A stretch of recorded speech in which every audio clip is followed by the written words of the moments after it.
šventas vakaras. Mes taip sutarėm pagal formatą, kad leidykla padarys tokį įžanginį žodį tarsim, o po to perleisim vertėjams, tai redaktoriui renginį. Tai iš tiesų, kai galvojom apie šitą knygą... Garsiau, prašau. Garsiau. Idėja šitos knygos gimė per praeitą knygų mugę, kai buvo pasiekusi žinia, kad autorius Maksimas Kryvcovas yra žuvęs fronte.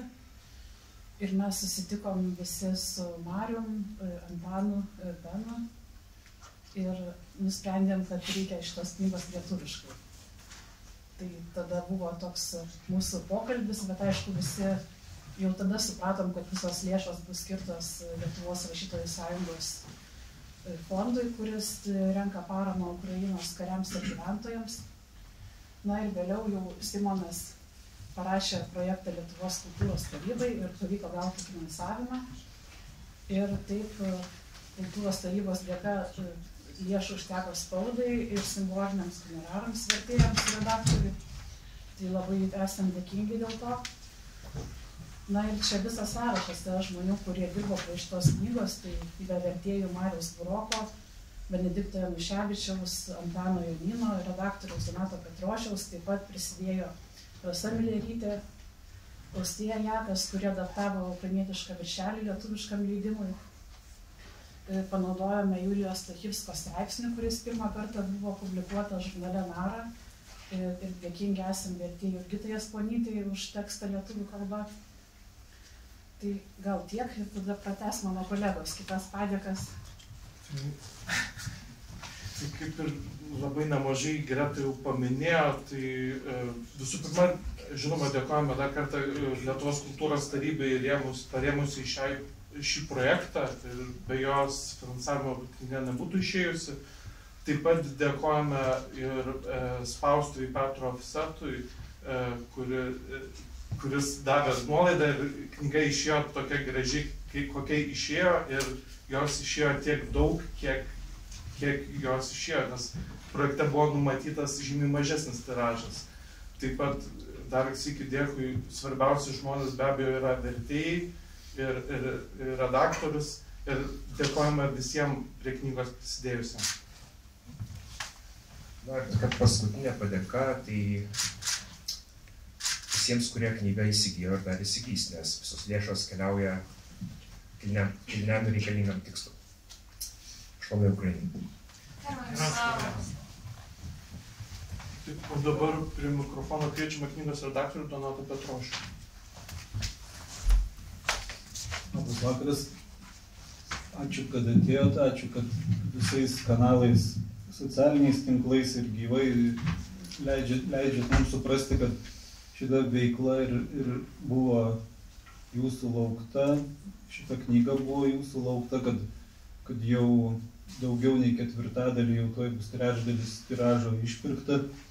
Ir tas įkvepia jūsų skaitytojų ir mūsų fondo rėmėjų dėmesys įkvepia ir tolimesniem darbam. Dabar jau Marius yra išvertęs, Marius ir atrodo Benas ar Antanas yra Artūro Dronio verlibrus išvertę, man palikę, aš dabar krapštau galvą su tais 14 rimuotų tekstų, tai turėsim toj dar vieno poeto laimiai gyvo, sveiko Artūrui Droniui 25 ir jis sveiko, tai sveiko to, kad baigėsi jam laimingai, nors ne kaip laimingai, gali sakyti, kai buvo literatūrinis festivalis lapkričio mėnesį Lvive, jis ten gavo trumpas atostogas atvykti ten, bet neatvyko, nes jų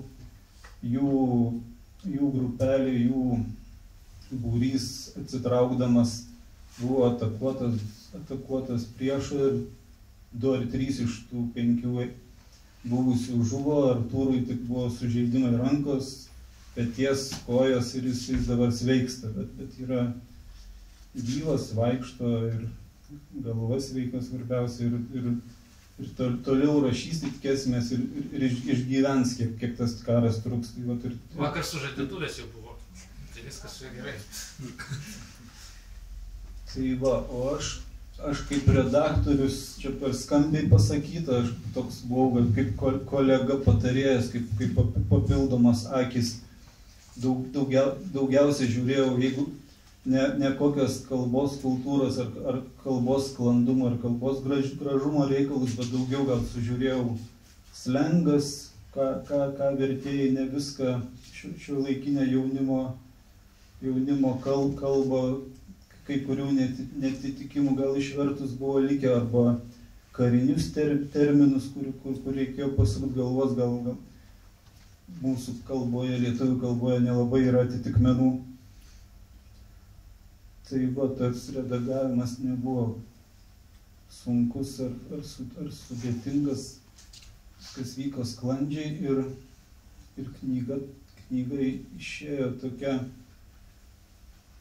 kokia išėjo, nešukavom, bandėm kuo autentiškesnį kalbėjimą palikti, tokį paprastą, neornamentuotą, nenudailintą, tą sintaksį kai kur gal palikom, kai kur gal ne visai lietuviškos, net netobulos lietuviškos konstrukcijos, jau atleiskit, bet kažkaip siekdami tos autentikos, kai kur gal ir nusidėjom. O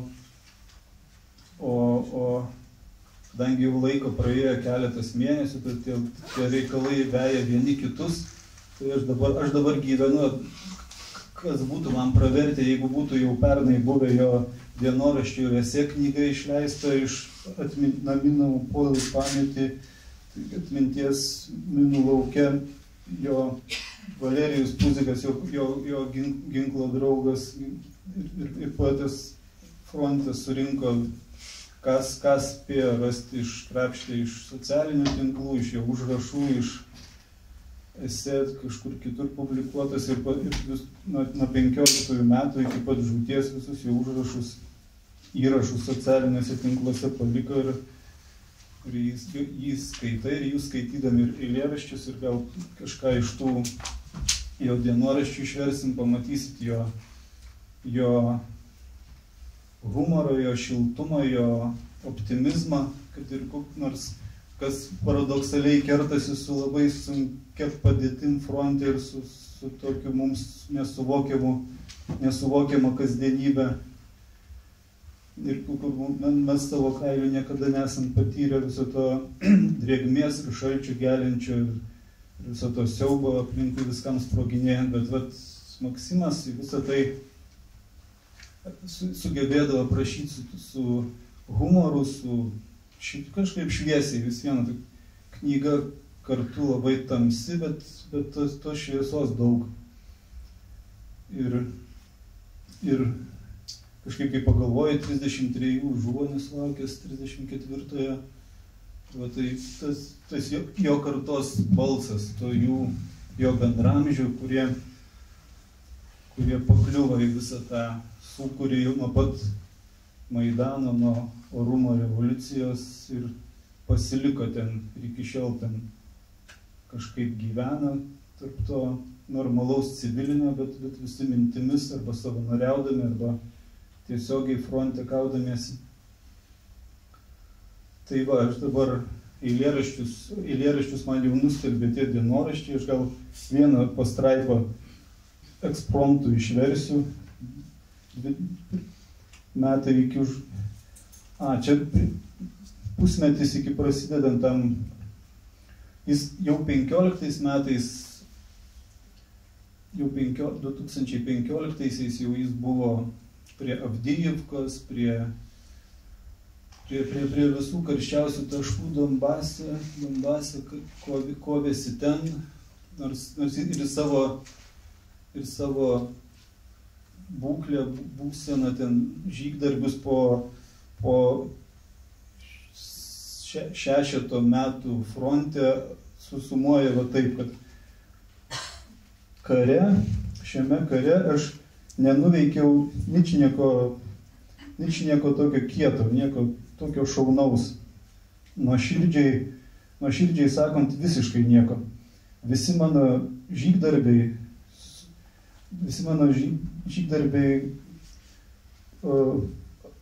sueina į 3 tokius dalykus: išgelbėti katiną, išdalinti kačiukus, kurie gimė pozicijose pasklose, ir išsiaiškinti su ukrainiečių desantininkais, kurie kažkodėl iš savo BMP, iš savo šarvuočio apšaudė mūsų pozicijas.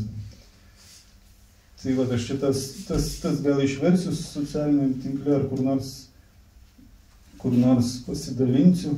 Ir dar radau, Maksimas čia dienoraščiuose rašo, kad ilgai su leidykla rengė knygą ir apie pusę tekstų pakeitė. Vienus kažkur atidėjo, paliko ir sudėjo kitus, knyga išėjo neplona, 200 puslapių eilėraščių knygai didelė.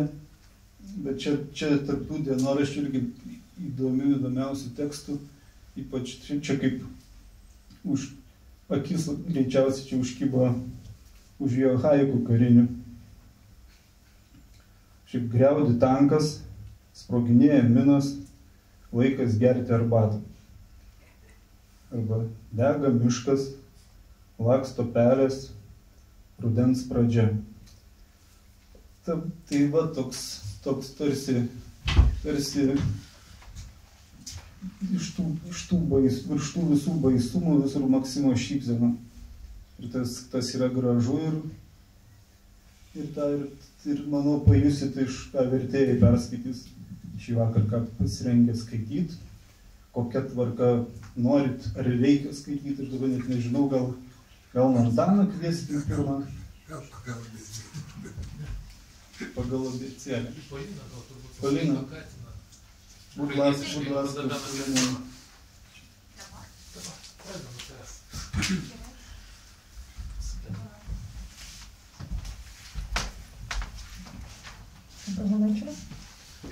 Atsiprašau, aš pristatysiu, nes mes pristatėm poetį gyvenantį Vilniuje, Polinos Romacha, ir jinai padės mums garsinti Maksimą ukrainietiškai. Čia paskaitys eilėraščių, kurių nėra knygoje ir kurį vertė Benas apie Maksimą, tą legendinį katiną. Хочу розповісти вам історію про велетенського кота рудого.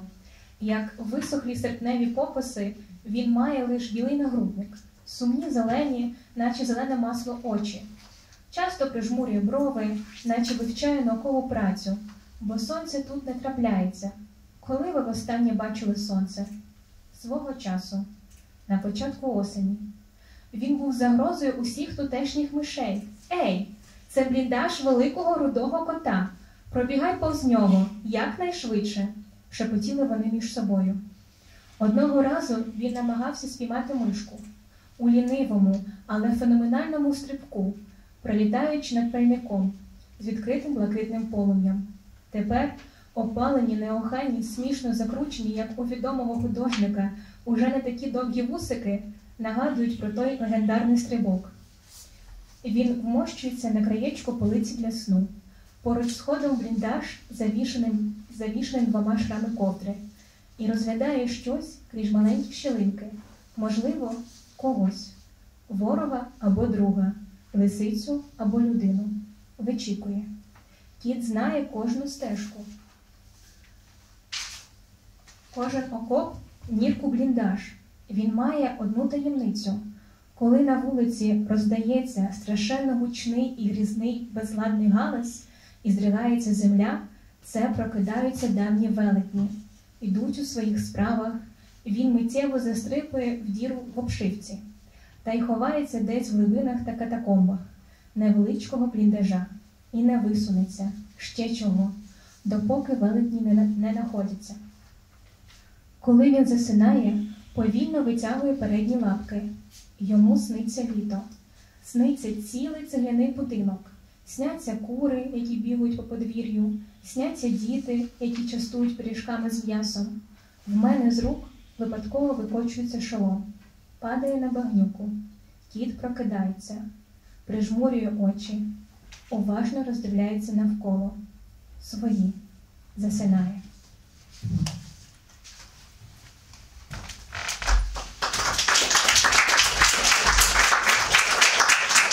Sveiki, bičiuliai. Noriu papasakoti jums istoriją apie didžiulį katiną, ruda kaip sausos rugpjūčio pradalgės, jis turi tik baltą seilinuką, liūdnas žalias tartum žaliasis sviestas akis, dažnai suraukia antakius tartum studijuotų mokslinį darbą, nes saulė čia neužsuka. Kada jūs paskutinį kartą matėte saulę? Kadaise rudens pradžioje jis buvo visų čionykščių pelių siaubas. Ei, čia didžiojo rudojo katino blindažas, skos pro jį kuo greičiau šnabždėjos tarpusavį pelės. Kartą jis mėgino pagauti pelę, tingiu, bet fenomenaliu šuoliu perskrėjęs virš degiklio, plieskiančio atvirą žydrą liepsną. Dabar apsivylę apskretę, linksmai užsirietę, kaip žinomo dailininko, jau netokie ilgi ūsiukai primena tą legendinį šuolį. Jis įsitaiso miegoti ant lentynos kraštelių, prie įėjimo į blindažą, uždengto 2 antklodės sluoksniais ir kažką žiūrinėja pro siaurus plyšelius. Galbūt ko nors draugo ar priešo lapės ar žmogaus lūkurėje. Katinas žino kiekvieną takelį, kiekvieną apkasą urvelį, blindažą. Jis turi vieną paslaptį. Kai lauke tyla, kyla siaubingai garsus ir grėsmingas padrikas triukšmas ir krūpčioja žemė, tai pabunda senieji milžinai. Eina savo reikalais, jis akimirksniu strykteli į skylę sienoje. Na ir slepiasi ten, nedidelio blindažo gelmėse bei katakombose ir neišlenda darko, kol milžinai neprisivaikšto. Užmygęs jis lėtai ištiesia priekinės letenėlės ir sapnuoja vasarą, sapnuoja visą plytinį namą, sapnuoja vištas bėginėjančias po kiemą, sapnuoja vaikus, vaišinančius pyragėliais su mėsa. Man iš rankų netyčia nurieda šalmas, krenta į purvynę, katinas pabunda, prisimerkia, įdėmiai apsižvalgo, savi užmiega. Tai aš maniau, kad čia paskutinis eilėraštis, bet yra vienas paskutiniųjų. Ir iš tikrųjų, Maksima Krivcova daug kas yra matę, galbūt nežinojo vardo, bet matė kaip žmogų miegantį su katinu šalia. Su tuo pačiu katinu jis ir žuvo. Ir tiesiog ta nuotrauka buvo tikrai pasklidusi po Facebooką ir po kitus turbūt socialinius tinklus. Bet daug kas turbūt ir gal net nežinojo, kad tai būtent šis žmogus, šis poetas, karys. Man pirmiausia prasidėjo pažintis su jo kūryba 2023 metų Liepos 23 dieną. Facebook'e aš pamačiau, yra toks Stanislav Bielski, kuris ukrainietis, turbūt rusakalbis ukrainietis, gal tiksliau būtų sakyti. Jis rašo pats rusų kalbą ir daug verčia, ir tai yra vienas iš tokių šaltinių, daugiau sužinoti, jis iš tikrųjų išverčia įdomių eilėraščių. Ir būtent jis tada man Facebookas pakišo jo išverstą, jis persikėlė į Bučą 21 kovo vidury. Ir tas eilėraštis kaip tik yra pats pirmas pasirodo knygoje. Tai bet dar tada knygos ir nebuvo ir net nežinojom, kad jinai bus. Tai bet man yra dar labai įstrigo tai, kad nepaisant to, kad kaip aš nežinau, berods ir minėjai tu, ar čia, kad netgi jis gavo 10 neigiamų atsakymų, bent jo bičiulis Valerij Puzik rašo, kad 10 neigiamų atsakymų, kad atsisakymų leisti tą jo rinkinį. Tai bet čia pat tuo metu, sakykime, jo eilėraštis, jis persikėlė į Bučą, paskelbtas Facebook'e, turi 14 000 patiktukų ir 9200 bendrinimų. Tai iš tikrųjų, aš daugiau kito teksto tokio nežinau, tiek. Tai dabar pamėginsiu jį perskaityti, bet čia yra dar, ką norėčiau pasakyti apie jį, tai būtent ir tada aš, iš tikrųjų, tai tekstas gana ilgas ir man užtruko, aš gal kokias 3 dienas prie jo dirbau, ne tik dar išverčiau, dar kitą ir tada vis dėlto ryžausi parašyti autorių, nes kažkaip, kariaujančiam žmogui man buvo gal ir nedrąsu rašyti, trukdyti galvo, gal jis neturės kada atsakyti ir kažką, bet nepaklausus skelbti vėlgi nėra kaip ir tada nori, nenori, rašai. Ir jisai taip, reiškia, sako, aš būsiu tik tai už. Ir čia pat paklausė, o kaip tai мы перевантажуємо тіло В, як вам, клаusė jisai, aš sakau, якби в якусь литовську газету. Aš sakau, jo, gerai, tvarkoji, man patinka, nors man neįkandavo aš išversti to eilėraščio, Marius išvertė jį. Tai va, ir po to, tai va, buvo vienas toks trumpas susirašymas, o kitas iki aš vėlgi ilgai tempiau, būtent su tuo pačiu eilėraščiu jis persikėlė į Bučą. Pas jį Facebook'e yra parašyta eilutė, її батько загинув в 14-му.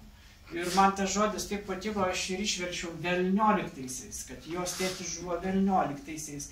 Bet vis dėlto, kai ir pats esu daug metų dirbęs redaktorium, tai toks darbas, kuris tau neleidžia niekada ramiai miegoti. Ir tu išvertęs ir netgi atspaudinęs, paskui dar ilgai dirbi prie to teksto ir iš galų gale vėlgi galvo, na paklausiu, o kaip vis dėlto yra? Jisai jo, čia sako klaidariškai, turi būti 14-aisiais. Ir kažkaip teko pataisyti ir tada jau pataisytas tekstas išėjo metų žurnale.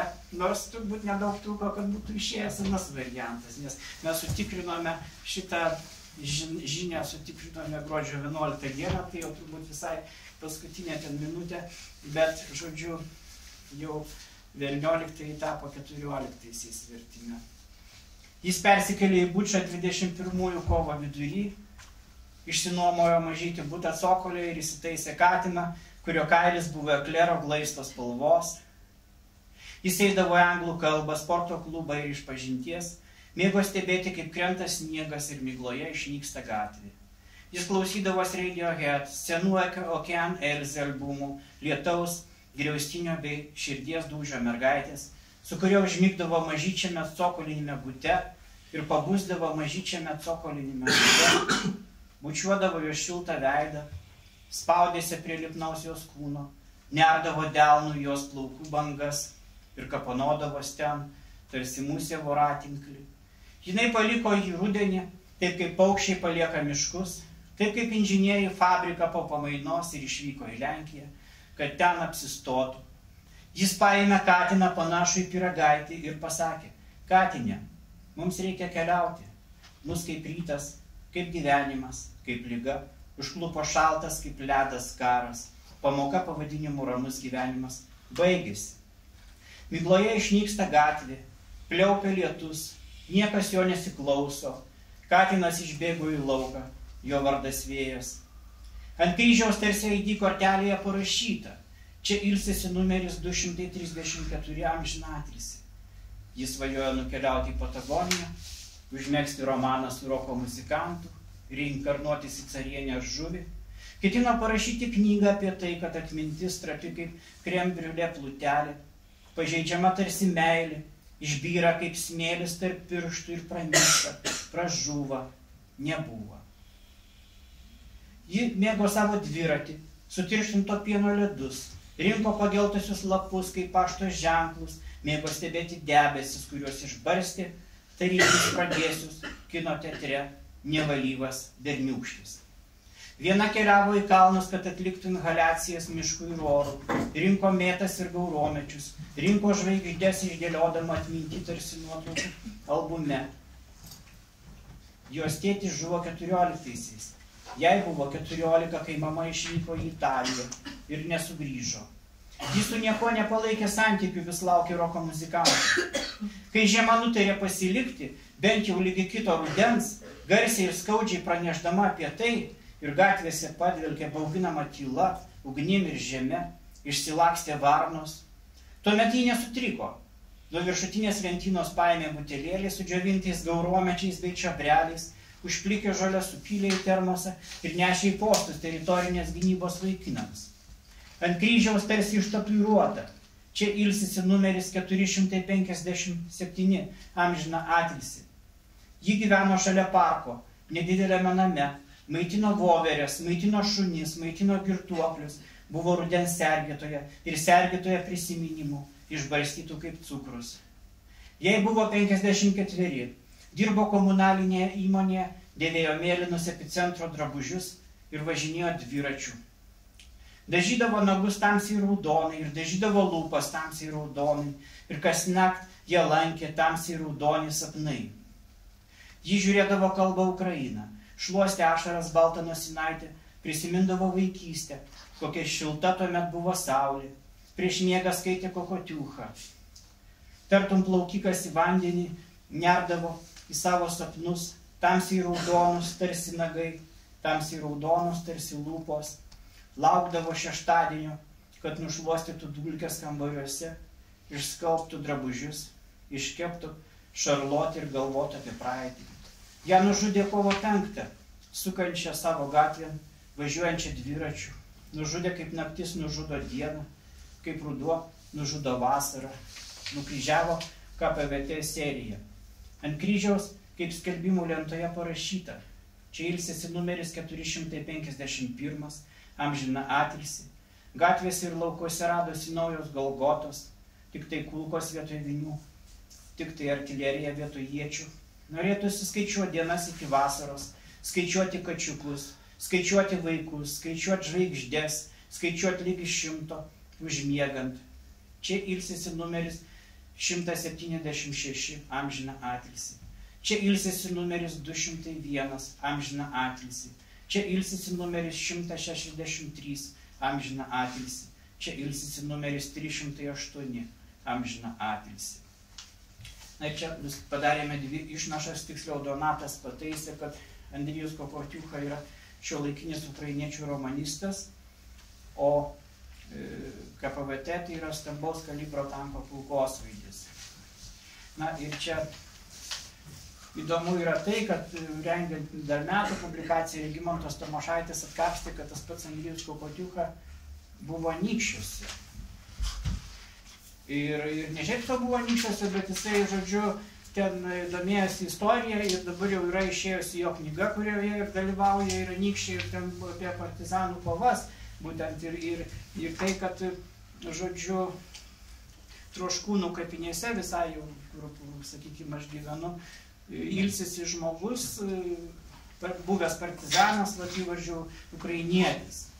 Sakykime, tai rodo, kad netgi iki kažkokių tolimų Lietuvos užkampių ta kova, tos gijos, žodžiu, tęsiasi ir netgi kažkur Lietuvos visam atkampiam kaime gali rasti tos pačios kovos pėdsakų.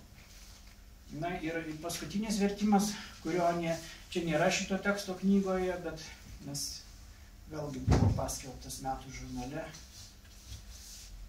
nes pamaniau, kad tai, kas yra knygoje, galima perskaityti. Verta paskaityti, nes jis tarsi toks jau pratęsiantis tą pasakojimą toliau.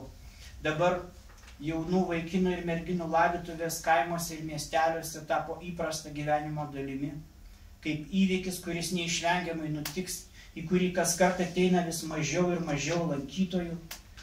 Šiandien mes atsisveikiname su ištikimu savo tėvams ir mūsų kraštui vaikinu. Jis galėtų kieme šienauti piktžolės, pavasarį kalkėmis balinti obelų kamienus, pilti maišus, ką tik sumaltus grūdus, apsivesti visus gynėjus futbolo aikštėje ir įmušti fenomenalų įvartį į kairę devinkę, mėgautis bandelės su abrikosų uogienė, vaikščioti, bėgioti, kvėpuoti, žiūrėti. Jis 18-likinis vaikinas iš mūsų bendruomenės, iš tų, kurie ilsėsis per amžius po kaitrę saulę, po šėlstančių vėjų ir lietuvi, kapai augantis kaip grybai po lietaus. Vargu ar kas nors ir geriau užsibūna čia, lengvo debesėlio sanatorijoje. Užbaigė savo prakalbą bendruomenės pirmininkas, žmonės prieina prie uždengto karsto, pastatyto kaimo aikštėje atsisveikina, dangus pilkas lyg parakas, sunkus tarsi dangoraižiai. Tuomet žodį tarė šventikas, jis liepia mums nusišluostyti ašaras, jis praktiškai rėkia ant mūsų, sako, pasiimkite neapykantos ir keršto nosinės, reikia ištraukti kaip šukes iš delno, kenksmingus praeities pašinus, bus skausminga, kogi jūs norit, atsakomybė, sako jis, sunkesnė nei ašaros. Ir тогда звенит январская вьюга, и ливни хлещут упруго, и звезды мчатся по кругу, и шумят города, не видят люди друг друга, проходят мимо друг друга, теряют люди друг друга. nerūpestingo sovietinio filmo dainos žodžiai nutrūksta, moterytė paima telefoną. Aš laidotuvėse, sako moterytė, negaliu kalbėti, vėliau pasuksiu. Meta telefoną į juodo dermatino rankinės dugną, delnų braukia nuo veido prakaitę ir toliau klausosi dvasininko. Uniformuoti vaikinai traukti į procesiją, kad neštų karstą vėliavą, šaudytų į dangų, vis ima telefonus, patys kažkam skambina. Prieš valandą raketa pataikė į jų karinio dalinio teritoriją. O kas 200 klausė vienas iš jų? Ką broliai Romanenkos meta ragelį, nuleidžia galvą, žemė nuklota obuoliais. Sėdame į seną nutriušusį autobusą, vešinti į kapines. Dalis lubų fanieros nukaros ir daužosi stiklą. Ant sienų pelėsiai, rodos toj praris visus sėdinčius, stovinčių šalia karsto. Susižvalgome su vaikinais, atpažįstame šį saldžiai aitrų lavono kvapą, kuris vos prasiskverbia kaip šviesa pro blindažo plyšius. Ei, vairuotojau, lėčiau, šūkteli jam. Kur tu leki? Vėliavos viršūnė ant ilgo koto, kyšo iš pravirų durų, daužosi medžių šakas, krenta popieriniai, čia tokia obelų veislė ir neprinokusios slyvos. Sunkiausia, tai mesti 3 saujas žemių, tarsi pūdinius svarmenis. Viskas, ką galiu atiduoti žmogui, tai išties negeriausia dovana. Vargu, ar kelionėn išlydėdamas artimą žmogų iš kišenės jam pripilsi drėgnos žemės, galbūt padovanosi knygą, maišelį kruasano, atviruką, apkabinsi, palinkęs virš karsto tarsi žodžius, jie išsprūsta, silpni neryžtingi kaip paukštyčiai per pirmąjį skrydį. Pavyzdžiui, atleisk, kad vėliava numušė obuolius, atleisk už moterytę su telefonu, atleisk, kad slyvos dar žalios, atleisk 3 saujos žemės, mažiausia ir daugiausia, ką šiandien gali atiduoti sunkios, tarsi kabantis tiltai. Ačiū.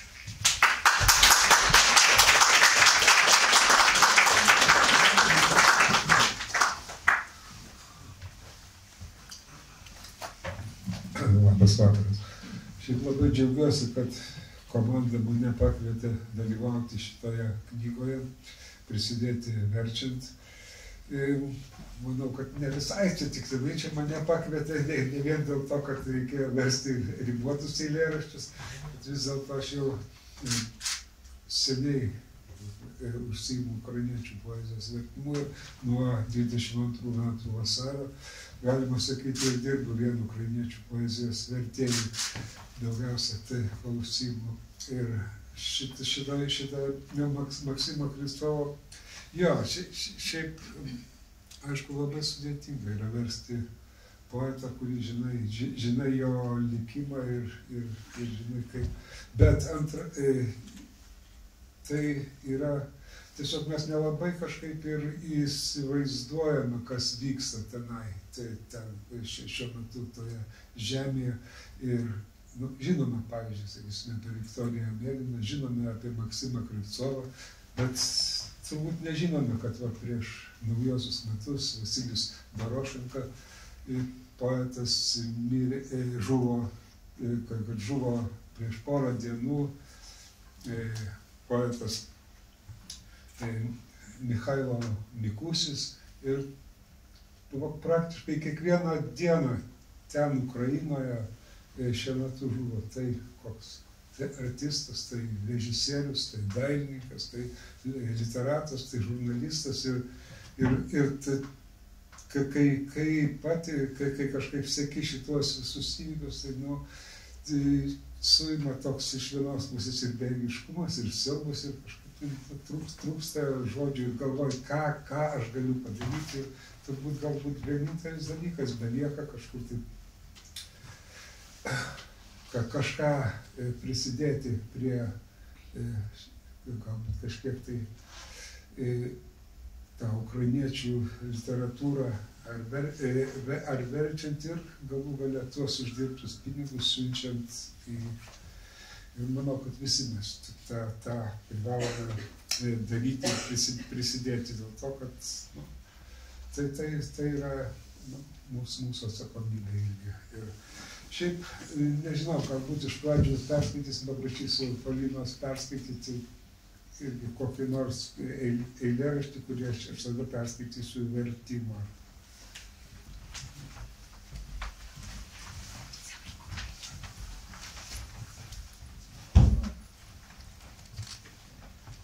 Землю копають хлопці з АК, тверду, як кісточка вишні.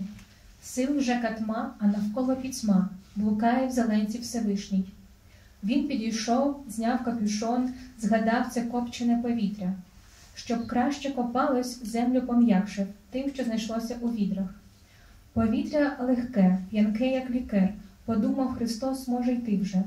Зброя в окопах блищить, наче короб, блукає в зеленці Всевишній.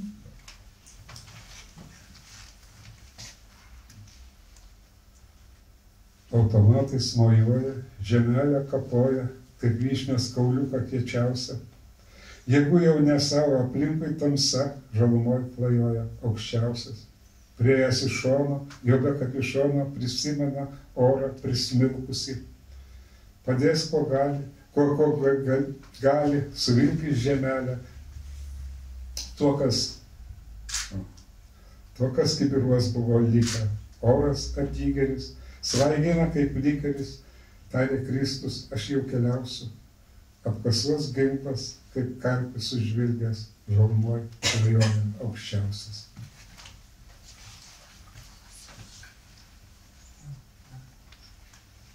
Волосся рікою вогнем пропливає між пальців. Ти – биті пляшки та синє волошкове море. У ноги мені проростають колючки акації. За ніч із тобою це наче не так вже й дорого. Волосся дощем пішоходом проходить щокою. Ти – мале тигренятко та дика розлючена пума. Вризаєшся в плечі, ну що ж я такого накоїв? Кидаю на мати і зрівнюю цифри рахунок. Волосся – гардини і стеля, і небо, і всесвіт, і ніч безсоромниця, і тихий розпусний світанок. Ти десь по той біччі в білизні заварюєш несквік, і волосся ліани пускаєш мені до вітальні.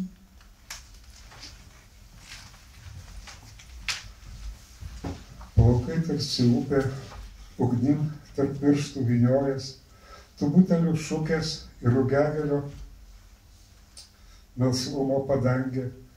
Dygliai akacijos aštrus jauga į kojas, už naktį su tavimi sumokėta ne taip jau ir brangiai. Plaukai lietumi palengvėlę perbėga skruostų, tu mažas tigriukas ir puma ar šiai besidraskanti. Gūdžiesi savy, bet argi galėčiau nuskriausti, grubiai nusikeikiu ir sulyginu sąskaitą. Plaukai, užuolaidos lubos ir skliautas visatos, ir begėdė naktis, ir aušra nuolankiai pasileidus. Tu kažkaip su naktiniais tipeni užkaisti arbatos, tik plaukų lianas mano svetainiai paskleidus. Dar perskaitysiu porą eilėraščių. Dūmai buvo ant kelių, žiūri sielos žygint išvyksta ir šaliesta peizažas pranyksta, kaip ratilai viršų vandenų. Štai viena prisijungti prie jų nori, sodos regime deginčius krūmus, nuo kelių miglos nustumia dūmus, nupjautas žolės krematoriumas. Nupjautos žolės krematoriumas. Ir dar vienas nerimuotas eilėraštis, kuris čia turbūt pirmas, kurį aš verčiau iš Maksimo Kristovo, dabar žiūriu, biskį dar aš turėčiau čia ir paredaguoti, bet kaip yra, taip yra. Marija Golgotai, klausau. Golgota aš Marija, klausau. Turim 2-300, kaip supratai, klausau. 5 trumpi, būsim. Marija kovo pradžioje užsirašė į hospitalierus, jos plaukai geltoni kaip sorai, kuriuose įsipainiojo dangus, įsipainiojo žuvys, įsipainiojo pirštai vaikinuko, su kuriuo susipažino kinematografo istorijos protmūšį Karpenkos karo universitete. Jai patinka gaudyti derliukais lietų, avėti savo rusvus, guminius aulinukus, išbėgti į asfaltuotą gatvę ir matuoti balas, stryktelėti į giliausią ir ieškoti joje lietaus žuvies. Net kare dažosi nagus rausvai, dažosi rausvai lūpas, kurias bučiuodamas svaigsta vaiginukas iš režisūros, nardydamas pirštų žuvimis tarp jos geltonų kaip sorai plaukų, švelniai ir lengvai. Būna, kad šis vaikinukas ateina į jos juodai baltus sapnus su rausvų dažų maišeliu. Marija surinko visą ekipažą - Matviejų, Ivaną ir Magdaleną, kuri kvepėjo duoną ir pienu. Matvėjus ant kairiojo dilbio turėjo nedidelę žuvies tatuiruotę, Ivanas mėgdavo sužerti grūdelius krūvom ir juos tada valgyti. Jie greitai sušoko į lengvą išarvuotį, pasileido link Golgotos pozicijos, įtvirtinimą ten terikone. Į virkus Golgotoje pataikė kasetė, plėšikui praskėlė galvą, nuolaužai įsmigo giliai į kaukolę, perrėžė pilvą ir nuplėšė 2 kairiosios rankos pirštus. Plėšikas pagal specialybę elektrikas, jo vieno kambario chruščiovkėje virš virviečio gulto kabojo nedidelis neoninis violetinis kryžius. Jis laukdavo paskutinio kiekvieno mėnesio sekmadienio, kad išeitų pasivaikščioti su savo 14-metė dukrele Ana. Jie eina kartu į spalį, į multikus arba filmų kartojimus, užsiimti vietas pirmoje eilėje, kad nusimestų savo sunkų apavą ir ištiestų kojas, be ūpo kramtytų popkornus, o paskui nudelbtų akis prieš valytoją, vaikštinėtų krantine, šertų balandžius banginiais traškučiais ir dairytųsi į žmones. Vasario 28 jis pakirdo aukščiau, nei užgiedojo pirmasis gaidys, ilgai tylėdamas žiūrėjo į violetinį neoninį kryžių, tada susikrovė nedidelę kuprinėlę ir nuvyko į vietinį komisariatą. Jau po 2 mėnesių kovėsi su priešais, neoniniais žiedaiškais kardais, dėl bulvinių traškučių, dėl spalio, dėl Anos, dėl žmonių ir balandžių. Valdamos raketos stugną operatorius Jesus patyrė visų galūnių sužeidimus, galvos traumą, viena maža skeveldra praėjo tarp šonkaulių. Jesus plaukai tankus kaip derva ir juodieji santymetrio saldainiai.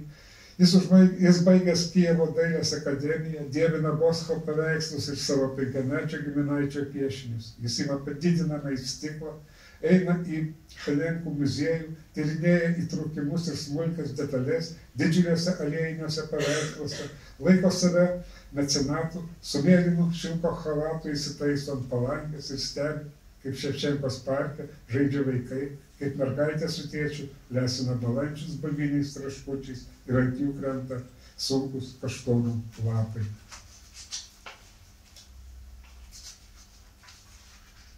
Vasario pradžioje jis pasakė savo draugam, te aplenkia mane karo taurė, bet jei jį neaplenktų, aš godžiai iš jos atsigersiu ir jis nesumelavo.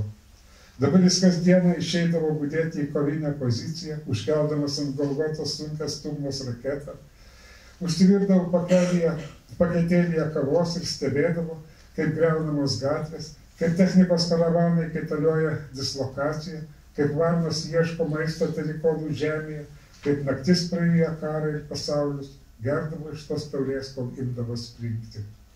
Marijos ekipažas per 5 trumpus signalus atskriejo prie Golgotos, plėšikas gulėjo su stingstančia šypsena veide.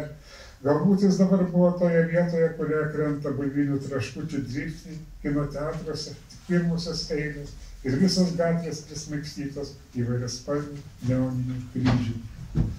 Kai paramedikai pribėgo prie Jėzaus, Marija suprato, kad jo mėlynose akise galima paskęsti, galima įsivelti tarp tankių jo plaukų grotų ir reikia griebtis pagalbos.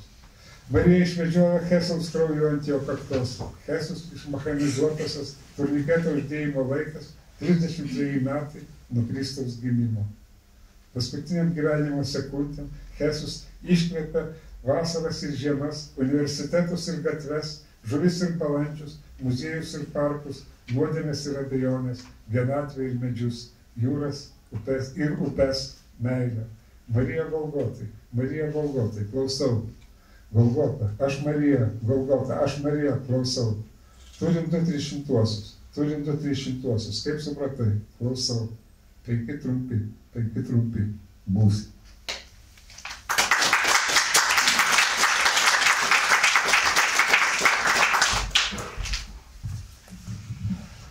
Sveiki, aš dar turbūt papildysiu šiek tiek Beno pasakojimą, nes mums, man atrodo, pažintis su Maksimu yra praktiškai identiška, nes aš taip pat su juo susirašinėjau Messengeriu dėl leidimo eilėraščiams ir klausiau, kaip versti pavadinimą knygos tiksliai. Ir paskui jau, kai pasirodė mūsų su Benu publikacija metuose, sausio metuose, aš kažkaip ilgai ruošiausi parašyti, visą savaitę ruošiausi parašyti, kad išėjo va tavo eilėraščiai, ir kai jau prisirašiau, nebebuvo kam rašyti, nes jis žuvo sausio 7. Tai kažkaip mane iki šiol tas truputį graužia, kad galėjau pranešti žinią, bet nespėjau. Dabar aš norėčiau, kad Polina perskaitytų eilėraštį, aš perskaitysiu lietuviškai. І коли смородине сонце упало за горизонт, я взяв усі свої речі, все своє життя і рушив автостопом по автостраді. Війна. Коли мене запитали, котра година, я відповів – війна. Напевно, варто писати зрозумілі лінійні вірші про зрозумілих лінійних людей, та навколо все поламане, наче старий годинник. Коли мене запитали, яка пора року, я відповів – темрява. Чорна, як пересмажене зернятко. Чую гуркіт, думаю, снаряди. Це просто хтось прийшов і стукає металеву хвіртку. Відчини, відповідають мені, не бійся. Коли мене запитали, скільки мені, я відповів – зовсім. Коли мене запитали, з чого ти, я відповів – з піску. І поки ти ховаєшся в погребі, небо небачено красиве. І поки ти дихаєш сирістю, на дворі цвітуть абрикоси. Шкода, що цей час не компенсують, наче у футболі. Я вирушив автостопом. Я взяв усі свої речі, все своє життя, всі свої сни та всю любов, забувши дещо – себе. І коли мене запитають, звідки ти, я скажу, що з туману. І коли мене спитають, як тебе звати, я промовчу, не пам'ятаю. Врешті, хтось продовжує стукати хвіртку. Піду, відчинятиму.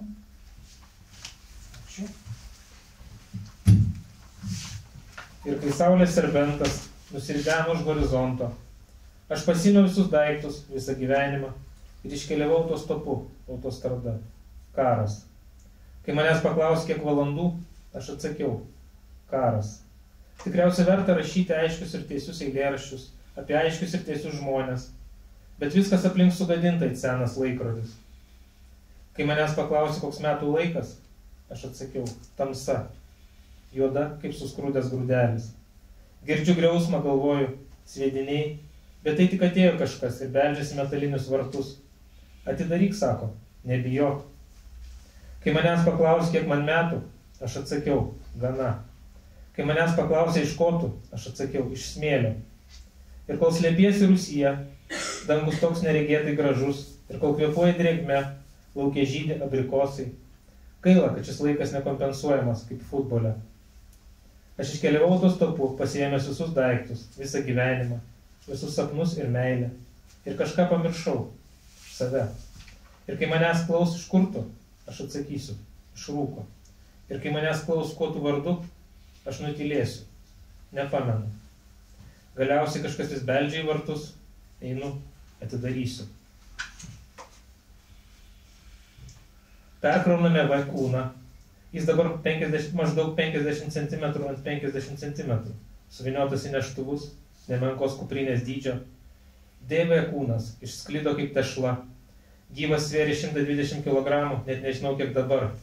Persų nutraukta koja. Iš pirmo žvilgsnio sveikas. Vaikinai suvinioti juodus maišus į paskutinę siaubingą tamsą. Šarvuotėje vietos nedaug. Tenka vis susiliesti kūnais, jų minkšti ir šilti kaip drabužiai. Žvelgiu į save veidrodyje. Veidas perplėštas pusiau, nėra kairės rankos, trūksta kojos. Žmogus pranyksta, nužydi kaip gėlė. Noriu šaukti, sustokite, liaukitės, gana. Bet šitai čia neveikia.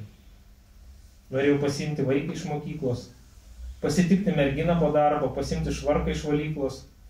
Bet kažkas sako, ne, šitai čia neveikia. Tu privalai pasiimti šaunius vaikinus, 50 cm ant 50 cm. Galbūt parašiau patį baisiausią eilėraštį, bet rankos vis dar dvokia daug baisiau. Nusišluostuvės mėtomis, gal permuš. Vaikinai važiuos namo, kur šviesa ir atmintis, saulė ir jūra, lapai ir žolė, kur vėjas ir tyla. Aš žvelgiu į veidrodį, o ten nieko.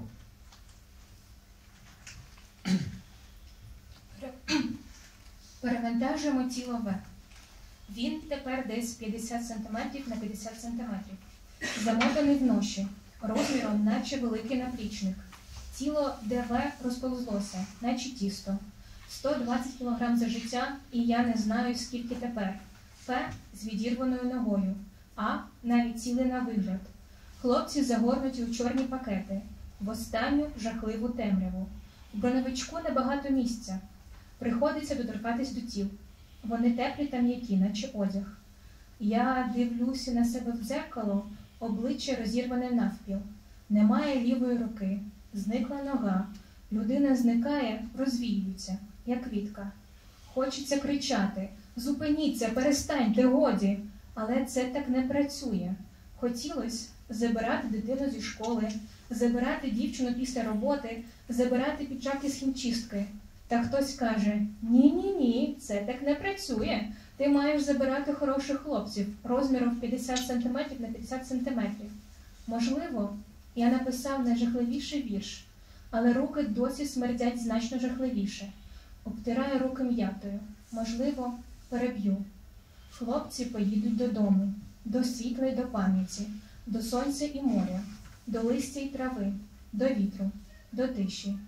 Я дивлюсь у дзеркало, а там нічого. Paskutinis eilėraštis, nuo kurio pradėjau aš versti Maksimą. Čia sveiki visi žiūrintys karą. Kraupiausia pokalbių šou pasaulyje. Jūsų mylimiausių kanalų TV užmarštis. Paplokite, kol turite rankytėmis, patrepsėkite, kol turite kojytėmis. O dabar susipažinkite su svečiais studijoje. Jie ką tik grįžo iš ugnies, jų akise žemė. Jie papasakos jums viską apie karą, koks jis šaunus, koks romantiškas. Susipažinkite su pirmuoju svečiu, tai Andrijus Ugnis, iki karo jis dirbo kepėjų. Ak, sunku net apsakyti, kokias kvapnės cinamoninės bandelės jis kepė. Dabar jis laukia kairės kojos protezavimo. O štai ir kitas svečias, Serhijus Tamsa. Jis nepaprastai mėgsta sniegą, tylą ir slėptis sapnuose. O čia Kolio sapnas, jis nepakenčia arabikos kavos ir dangaus, iš kurio gali pradėti kristi meteoritai, it obuoliai iš skylėtos tervos.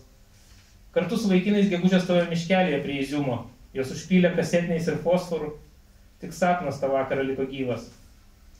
Trumputės žinios žiauriausiame pasaulyje pokalbių šou karas, tik per TV užmarštis. Haimarsai, šmaimarsai, kontratakos, kiauliašuniai atmyšti ir padegt, rytoj mes laimėsim. Andrijau, papasakokite apie save. Aš niekas, vardu ir mano namai nusiauptis. Serhijau, kaip jaučiatės? Sapnas, tai tik sapnas, kaip man iš čia išeiti, kur suknistos durys? Kolė, kur jūs norėtumėte keliauti?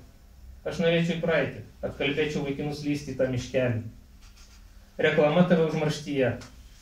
Jei jums nusibodo įprasti aromatai, rinkite ževenšį su kraujo ugnies ir žemės natomis. 3 savaitę nematote saulės, nes jūs taško tankiukai, orlanai kyri kaip musės, užkniso sunki šarvuota liemenė. Vartokite piliulės paprastas gyvenimas, kas rytą prieš valgį, užsigerdami latė su migdolų pienu. O taip pat įsigykite mikstūros abejingas ir ledinukų pavardau. Andrijau, apie ką jūs svajojate? Andrijus tyli, kaip parapijietis per mišias. Serhijau, ką jūs matote? Tik tamsa, tamsa, tamsa. Kolė, ar turite draugų? Mano draugai, rūkai, raguonos, paukščiai ir miškai. Gal ten mano vaikinai? Jau netrukus TV užmarštis vyks nacionalinė loterija Minų laukas. O rytoj kraupiausime pokalbių šou karas. Pakalbėsime apie. Bendruomenė atsisveikina su kariu, skiriasi garsenybių pora, aiškiaregiai žino, kada nugalėsime, naminiai sausainiai, šlovė Ukrainai. Kraupiausias pasaulio pokalbių šou karas. Paplokite, kol turite rankytėmis, patrepsėkite, kol turite kojytėmis. Dar norėčiau pakviesti Poliną paskaityti eilėraštį, kurį parašė Maksimui. Aš turiu tokį vertimo juodraštį, tai pasisakykim kalbom.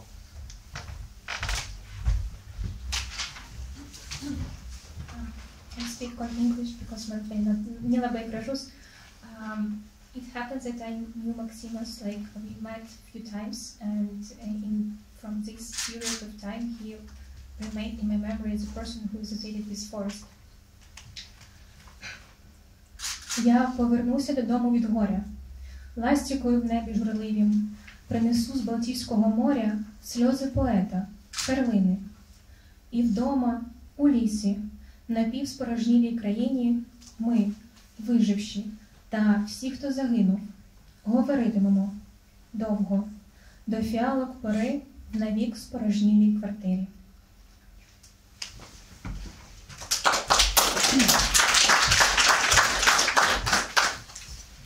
Eilėraštis skirtas Daližūčiai.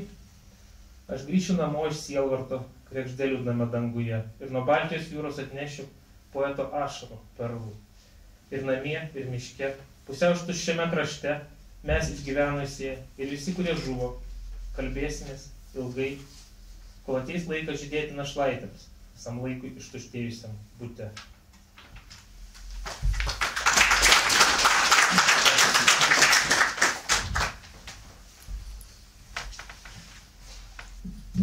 Laiko reglamentai valandą kalbamės ir prisimenam. Kai atsiuntė rankraštį man redaguot, aš sužiūrėjau su originalu, su knyga originaliai ir žiūri tas baisus ir sunkus eilėraštis ir dar keli kokie 5-7 buvo praleisti ir galvoju, kad Marius ir kiti vertėjai tyčia nevertė, nes jis per žiaurus ir per sunkus ir galvojau, pats gal jį išversiu, bet po to atsirado, pasirodo šiaip neapsižiūrėjimas, ne viską iš pirmo karto atsinka. Tai va toks paradoksas yra kartais daugybę dalykų sužinai, nuvažiavęs į Ukrainą, pasikalbė su žmonėm, pamatai ir kartais ne viską būtina sakyti, ne viską būtina pasakoti, nes kur tos lubos, kur tos ribos, kiek galima išsigąsti, bijoti, gąsdintis ir turbūt vienintelė prasmė žinot, numanyti, kas vyksta ir daryti, ką gali, ką sugebi, bent kažką daryti. Tai vat mes tas bent kažkas, mes tą darom ir tik su jūsų pagalba, jūsų padedami ir jūsų remiami galim vežti ten kažką, šitą parvežti padėkas ir ryšius. Tai vat Maksimo knyga, galima sakyti, laiminga. Jos pirmojo tiražo aš per pirmą pusmetį nesužvejodavau, nors beveik kas mėnesį į Ukrainą, į Lvivą ar kitur nuvažiuoju, bet vis pirmą tiražą skubiai išpirko ir iš antrąjį 4000 tiražų iš vis atrodo ar 7 ar 8000 išleista jos. Tai va dar mūsų lietuviškasis variantas, berods 800 prisidės. Ir dar kartą padėkot norim visų mūsų vardų Bazilisko komandai, kurie altruistiškai, be jokių honorarų, be atlygio savo, visą, kaip čia pasakyti, visas būsimas pajamas į mūsų fondą, tiesiai visai Ukrainos paramai. Ir ypač Gretai, kuri kaip tik prieš metus atidavė, padovanojo mums savo Jurgos Ivanauskaitės premiją gautą visą iškart. Kur Greta paplojam ir...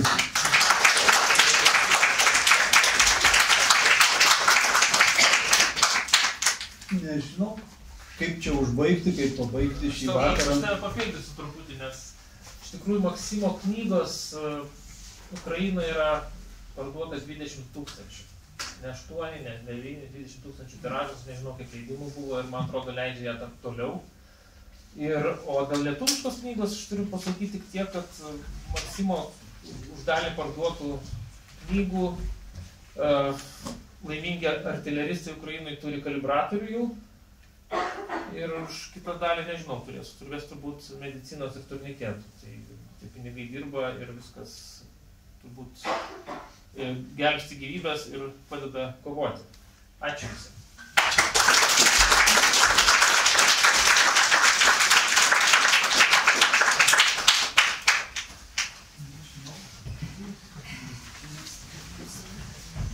Ačiū, kad atėjot ir mes dar rengsim vakarą su ukrainiečių savanoriu ir sužeistų kariu Jurijus Panaisyčiukas iš April fondo, pas kuriuos Lvive, kurie gamina dronus, kur būtent artileristams kalibratorių. Tai vat jie per poetę Kateriną Michailyčiną perdavė savo poreikius, mes tada žiūrim, ką galim nupirkti, tai vat Jurijus sužeistas, reabilituojas ir turi leidimą išvažiuoti į užsienius, tai mes dabar dar iki knygų mugės mėginsim čia susitikimą su juo, labai nori atvažiuoti ir padėkoti. Knygų mugės gal nespėsim, bet kovo pradėti tikrai. Pažiūrėsim. Tai va lauksim su Juriju susitikime, kuris bus dar neformalesnis, bus galima dar labiau atsipalaiduoti. Ačiū, kad atėjote.